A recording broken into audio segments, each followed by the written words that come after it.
Selamat pagi anak-anak. Selamat pagi, Pak. Berdiri. Mengatur mengajari umat. Om Swastiastu. Jadi sebelum kita melakukan kegiatan pada hari ini, alangkah baiknya kita berdoa menurut kepercayaan masing-masing. Berdoa dimulai. Berdoa selesai. Baik, silakan duduk kembali anak-anak. Bagaimana kabar kalian semua? Baik, Pak. Wah, kelihatan kalian cukup segar ya pada pagi hari ini. Sebelum itu, apa kalian mengenal Bapak? Belum. Baik, semua. Mungkin ada beberapa yang tahu ya. Mungkin di sini Bapak akan perkenalkan diri terlebih dahulu. Karena ini pertemuan pertama kita juga, perkenalkan nama Bapak Wisaka. Di sini Bapak merupakan seorang guru bimbingan konseling yang mengajar di kelas kalian. Sebelum itu di sini Bapak ingin absen diri kalian terlebih dahulu ya. Yang pertama Dika Yanti Putri, Hadir, Pak. Salma Nabila, Agung Sukma, Hadir. Dini Cahyani, Hadir. Yuni, Hadir. Desi, Hadir. Kartika, Hadir. Delia, Hadir. Mika, Ken, Sua. Hadir. Baik, sepertinya dari absen ini semuanya hadir ya. Apa ada yang belum Bapak sebutkan? Baik, jika tidak, di sini Bapak akan menyampaikan kegiatan apa sih yang akan kita lakukan pada hari ini. Yang dimana pada hari ini kita akan melakukan bimbingan kelompok, yang dimana bimbingan kelompok merupakan sebuah layanan yang diberikan oleh seorang guru. Guru bimbingan konseling yang dimana bertujuan untuk memahami suatu pemahaman tertentu. Selanjutnya, sepertinya kalian kelihatan kurang bersemangat ya pada hari ini. Kita akan lakukan ice breaking dulu. Mungkin kalian bisa berdiri. Baik, ice breakingnya di sini gampang ya. Kita bermain kepala, pundak, lutut, kaki. Yang dimana kalian cuma perlu menyentuh tubuh kalian sesuai arahan yang Bapak katakan. Di sini kita pakai 4 bagian tubuh saja, yaitu kepala, pundak, dan lutut dan kaki. Kita coba dulu yang pertama. Ingat fokus, ikuti apa yang Bapak katakan. 1, 2, 3. Kepala, pundak, lutut, kaki, kepala, pundak, kaki, kepala, lutut. Ayo lebih fokus, kita lebih cepat.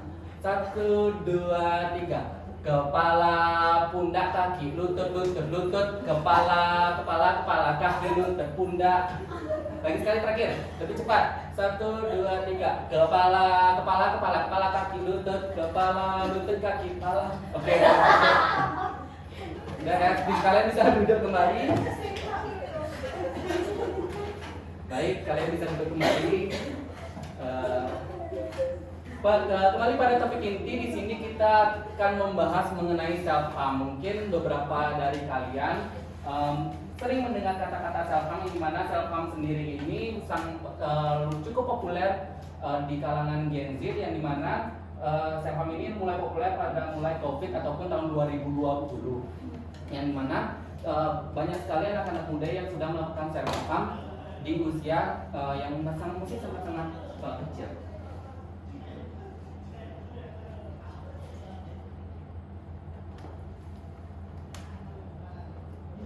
Baiklah, masuk ke topik inti, yang dimana itu mengenai apa sih itu self harm. Self harm sendiri itu merupakan suatu tindakan melukai diri sendiri dengan sengaja, namun tanpa ada niatan bunuh diri.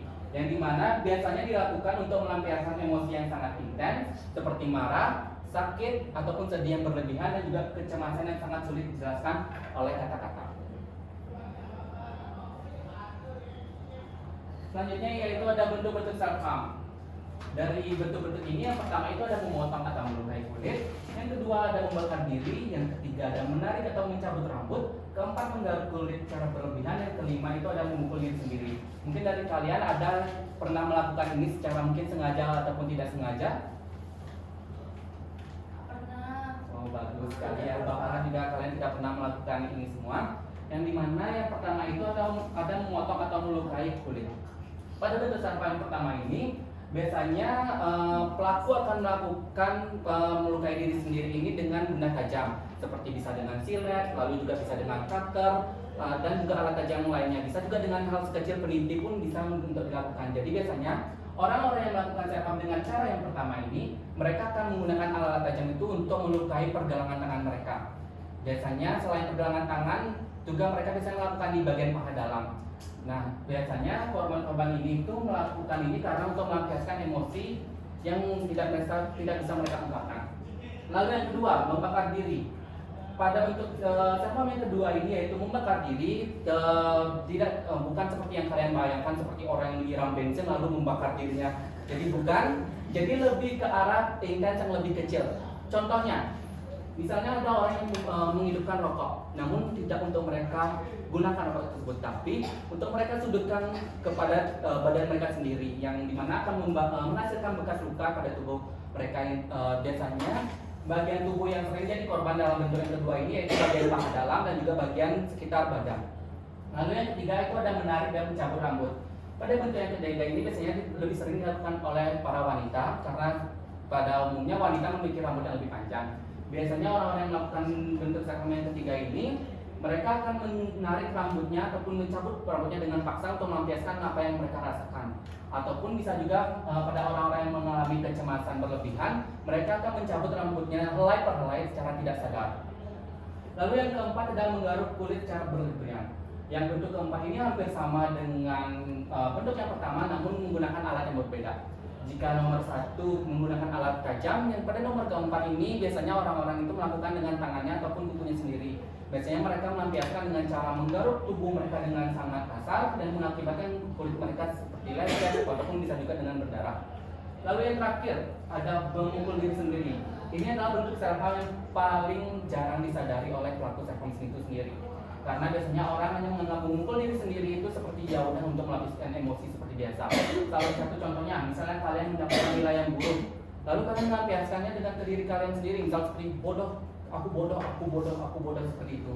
Mungkin banyak orang yang tidak menyadari itu salah satu bentuk self harm, padahal itu salah satu bentuk self harm yang paling jarang disadari oleh orang-orang. Selanjutnya, mengenai faktor penyebab. Di sini ada 3 faktor penyebab, yaitu faktor psikologis, trauma masa lalu, dan faktor sosial dan lingkungan. Yang pertama itu ada faktor psikologis yang dimana bisa terjadi karena depresi dan kecemasan. Seperti depresi itu misalnya orang-orang yang sangat merasa putus asa, lalu kesedihan yang sangat mendalam, lalu juga emosi yang meluap-luap, sehingga mereka tidak bisa untuk mengungkapkan apa yang mereka rasakan, sehingga mereka akan melampiaskannya ke diri mereka sendiri dengan cara yang seperti tadi, bisa juga memukul diri sendiri ataupun mungkin menyayat pergelangan tangan mereka. Lalu pada faktor yang pertama juga bisa karena terjadi karena kecemasan. Orang-orang yang memiliki kecemasan berlebihan biasanya akan sulit untuk mengungkapkan apa yang mereka rasakan karena mungkin mereka takut dicap sebagai orang yang terlalu berbawa perasaan dan lain-lain, sehingga mereka biasanya balik lagi pada itu akan melukai diri mereka sendiri. Lalu yang kedua ada trauma masa lalu. Trauma masa lalu ini biasanya terjadi pada korban kekerasan seksual, di mana korban-korban kekerasan seksual ini biasanya merasa dirinya mereka itu tidak bersih lagi atau menganggap dirinya itu sebagai aib bagi diri mereka dan juga lingkungan sekitar mereka. Orang-orang yang mengalami kekerasan seksual akan mengalami trauma dan juga sulit untuk mengungkapkan apa yang mereka rasakan, mungkin karena mereka malu ataupun mereka merasa dirinya sudah tidak bersih lagi dan sebagainya. Sehingga mereka akan memilih untuk melampiaskan emosinya pada diri mereka sendiri, bahkan tidak jarang juga pada berakhir dengan bunuh diri. Lalu yang ketiga itu ada faktor sosial dan lingkungan. Pada faktor sosial dan lingkungan ini, jika di lingkungan kalian sekolah itu bisa terjadi karena bullying dan tekanan akademik. Bullying itu merupakan sebuah tindakan yang sangat merugikan bagi korban, yang dimana korban bisa saja takut untuk bercerita mengenai apa yang dia rasakan, karena korban bisa saja seperti diancam oleh pelaku, lalu bisa juga mungkin mereka dijauhi oleh teman-teman sekitar, jadi mereka tidak memiliki teman cerita, sehingga mereka mungkin akan merasakan tekanan batin yang sangat mendalam dan juga akhirnya melampiaskan emosi pada diri mereka sendiri. Lalu bisa juga terjadi karena tekanan akademik. Contohnya, ada anak yang selalu dituntut oleh orang tuanya untuk mendapatkan nilai bagus, harus selalu aktif ikut les di berbagai tempat dan semacamnya. Namun di waktu yang sama anak ini tidak pernah diapresiasi oleh orang tuanya, sehingga anak itu akan merasa dirinya melakukan tekanan batin dalam dirinya, sehingga mungkin aja mereka sangat memungkinkan untuk mereka merasakan stres dan lain-lain yang mengakibatkan mereka melakukan self harm itu sendiri. Selanjutnya di sini Bapak akan memutarkan video mengenai kasus-kasus nyata orang-orang yang melakukan self harm dan penyebab yang mereka apa sih penyebab dari mereka melakukan self harm itu. Bapak mohon simak video ini karena video ini cukup menyentuh bagi Bapak karena ternyata banyak sekali di luar sana yang sudah melakukan self harm bahkan di tahap hampir bunuh diri. Mohon disimak.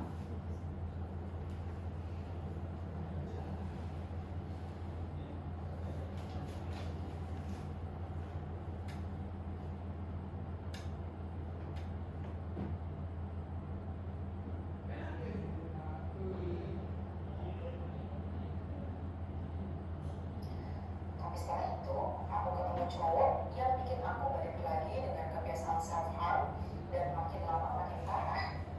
Gak cuma mencakar, tapi aku mulai menggigit badan aku.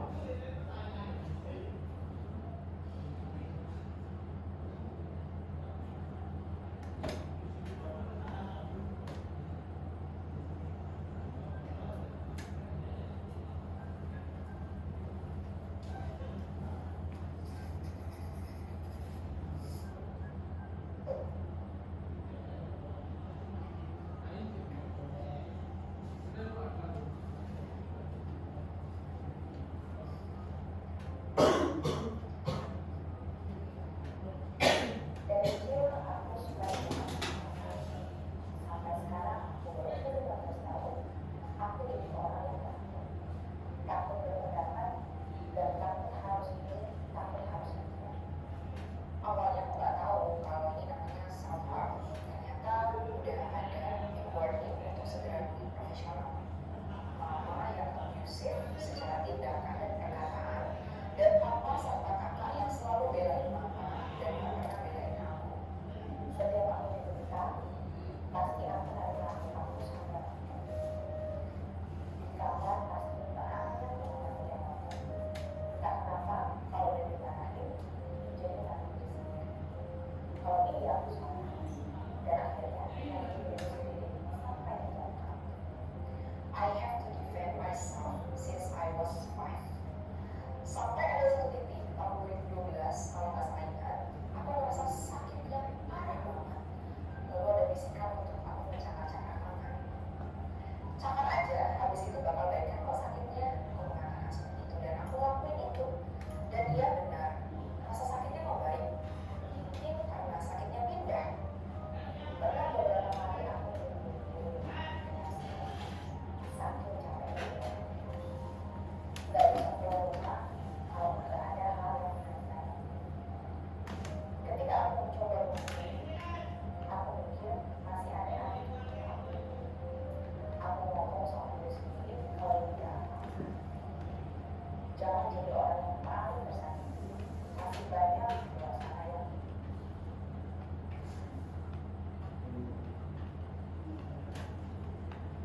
bisa. Sejak saat itu, kalau lagi dan merasa sakit banget, aku selalu mencakar tanganku sampai lecet. Long story short, akhirnya aku pergi ke psikiater dan aku didiagnosis depresi. Setelah 1 tahun, aku berhasil lepas dari kebiasaan self harm selama 5 bulan. Mengaku dengan kalau aku takut, kalau mau bergerak atau mau dulu, atau mau tapi jawabannya nggak sesuai dengan ekspektasi. Mama malah ngejek aku. Mama bilang, makanya kamu tuh bergaul dong, jangan di rumah. Tapi setelah itu, aku ketemu cowok yang bikin aku balik lagi dengan kebiasaan self harm dan makin lama makin parah. Gak cuma mencakar, tapi aku mulai menggigit badan aku. Stres banget, capek dari sana itu. Kalau sekarang aku selesai. Rasanya sulit banget lepas dari kebiasaan ini. Aku cuma mau berhenti.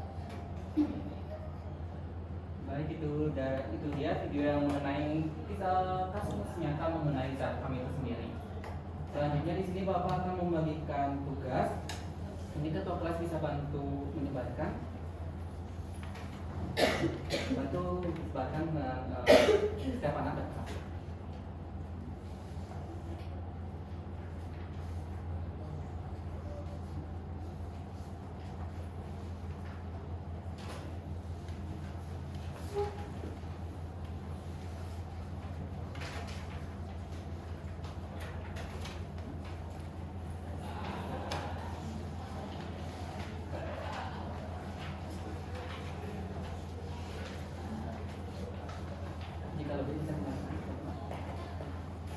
Baik, di sini Bapak ingin kalian memperhatikan terlebih dahulu mengenai petunjuk pekerjaan. Yang pertama, kerjakan tugas secara individu pada tahap pertama. Kalian bisa melihat nomor 3 itu merupakan tahap pertama. Lalu diskusikan hasil kerja individu kalian dengan pasangan pada tahap kedua. Mulai sekarang kalian bisa mungkin memilih pasangan kalian, yang dimana bisa terdiri dari 2 orang ataupun 3 orang langsung bisa. Pada selanjutnya kalian bisa siapkan laporan untuk berbagi hasil diskusi dengan seluruh kelas pada tahap ketiga. Jadi kalian bisa melihat tahap ketiga itu pada nomor 5. Apa ada yang kurang jelas dari petunjuk Bapak? Apa sudah jelas? Sudah. Baik, maka dari itu kalian bisa mengerjakan. Bapak kasih waktu kurang lebih 5 menit.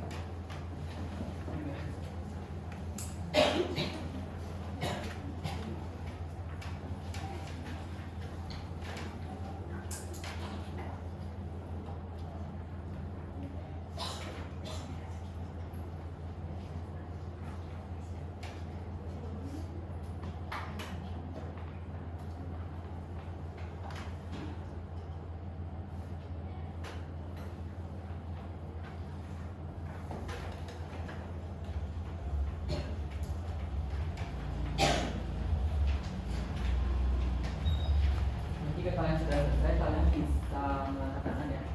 Jika kalau pasangan kalian dan pasangan kalian sudah selesai menjawab pertanyaan.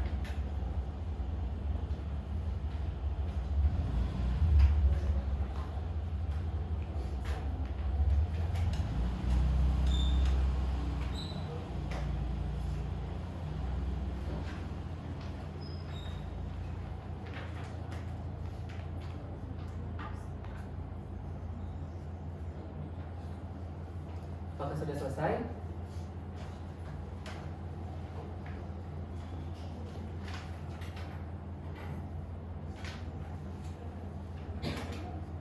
Kalian sudah selesai?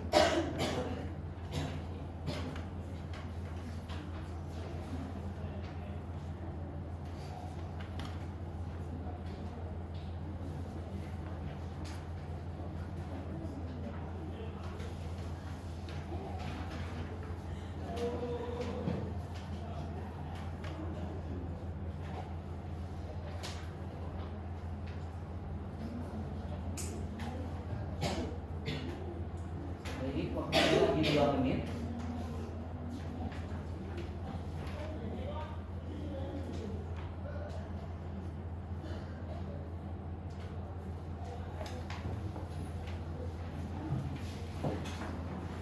Baik, apakah ada yang sudah selesai? Sudah.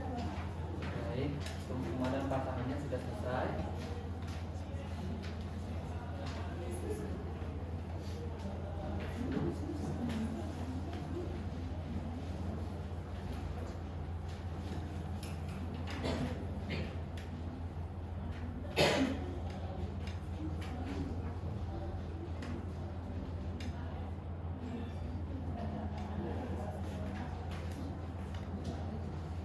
Baik, karena waktu kita sebentar lagi, ini kita akan masuk ke tahap ketiga yang dimana kalian dan pasangan kalian akan mempresentasikan apa yang kalian ingin sampaikan. Mungkin ada yang sudah siap ingin mempresentasikan? Baik, silakan untuk kelompok Bom semua dipersilakan maju.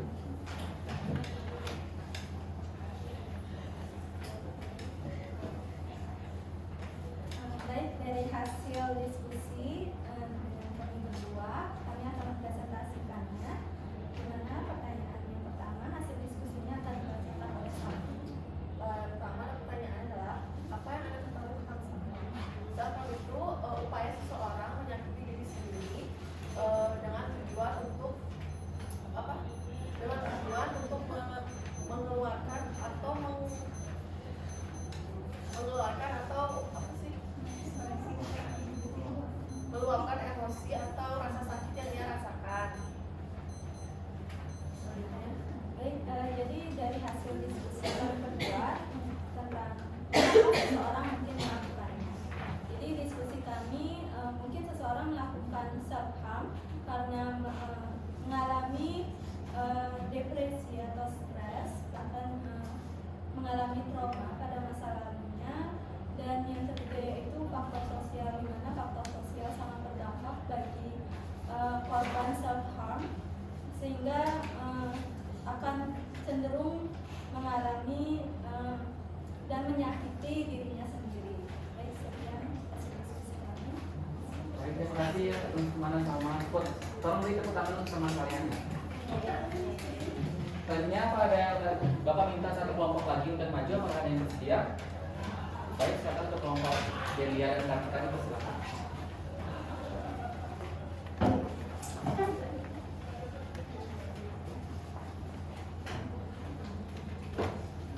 Baik, terima kasih atas kesempatannya. Di sini kelompok kami akan menjawab pertanyaan dari apa yang Anda ketahui tentang self harm. Nah, jadi self harm itu merupakan tindakan sengaja melukai tubuh sendiri tanpa ada maksud untuk bunuh diri. Jadi berikut terdapat seperti menggores atau melukai kulit atau membakar kulit, atau dengan juga membentur-benturkan anggota tubuh, lalu mencabut rambut, atau menggaruk atau mencabut keropeng luka agar tidak sembuh. Itu. Jadi tindakan ini tuh biasa dilakukan untuk mencoba menghilangkan untuk mengatasi perasaan-perasaan negatif atau stres yang dialami oleh seseorang. Selanjutnya tambahan dari kelompok kami terkait penjelasan dari self harm itu penyebabnya ada dari berbagai faktor seperti kebencian dan kekecewaan pada diri sendiri, pelampiasan emosi, stres, depresi, dan lingkungan sosial yang tidak mendukung. Solusi mengatasi self harm itu diperlukan orang yang memahami terhadap apa yang sedang dihadapi. Langkah awal seperti mengetahui penyebab atau alasan orang tersebut melakukan self harm. Selain itu, tidak boleh menyalahkan atau menghukum diri sendiri. Solusi untuk orang yang melakukan self harm, untuk membantu orang tersebut diperlukan seseorang ahli, psikolog atau terapis yang memahami terhadap apa yang sedang dihadapi sang korban tersebut. Sekian dari kelompok kami. Terima kasih. Baik, terima kasih dari Kartika. Bagus sekali ya jawaban dari dua kelompok yang sudah klarifikasi tadi, dan sudah Bapak merasa sudah cukup dari jawaban kalian. Menurut Bapak, kalian sudah mengerti dengan materi yang telah Bapak sampaikan?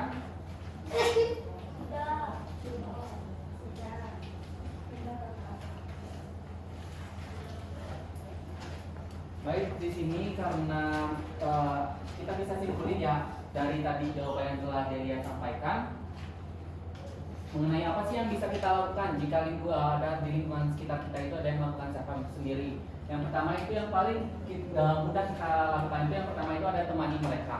Dengan cara menemani mereka mungkin kalian bisa menjadi salah satu tempat curhat mereka seperti itu ya, dan juga lalu bisa juga dengarkan cerita mereka. Terkadang ada orang yang tidak ingin didengarkan cerita mereka, jadi mungkin kalian cuma perlu menemani saja, mereka merasa sudah cukup. Jadi dengan mungkin kalian bisa menawarkan apakah mereka ingin mendengarkan ceritanya. Lalu yang ketiga, bantu cari tahu akar permasalahan mereka. Jika mereka sudah mengizinkan kalian untuk mendengarkan cerita mereka, kalian bisa bantu untuk mencari akar permasalahan dari permasalahan mereka. Misalnya bisa saja permasalahan itu berakar dari diri mereka sendiri ataupun misalkan orang sekitar mereka. Lalu yang keempat itu, jika mereka setuju, kalian bisa saja pertemukan mereka dengan para ahli seperti psikolog ataupun psikiater. Baik, karena materi yang ingin Bapak sampaikan sudah habis, apakah ada yang ingin bertanya?